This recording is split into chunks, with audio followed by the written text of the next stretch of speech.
Hello guys, അപ്പൊ നമ്മള് ഒരു അമ്പലത്തിലാണ്. ഒരു അമ്മമ്മ അവിടെ പൂ വെക്കുന്നുണ്ടല്ലേ. ഞങ്ങള് പൂ വാങ്ങിട്ട് തലയിൽ വെച്ച്. ഇനി ഞാൻ അമ്പലത്തിലേക്ക് കയറണേ. അവിടെ കുത്തിച്ചാത്തിന്റെ അമ്പലം ഉണ്ടെങ്കിൽ കുത്തിച്ചാത്തിനെ ഒന്നും കണ്ടില്ല.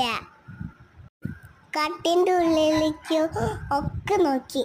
അമ്പലത്തിൽ നിന്ന് ഇറങ്ങി വരുമ്പോൾ ഒരു കളിക്കുന്ന സ്ഥലമൊക്കെ ഉണ്ട്. അമ്മ എനിക്കത് വാങ്ങി തന്നെ. എൻ്റെ കയ്യിൽ എന്താ അറിയാ, ഞാൻ പൊളിച്ച് കാച്ചി തരാ. ഇപ്പൊ കാണാ.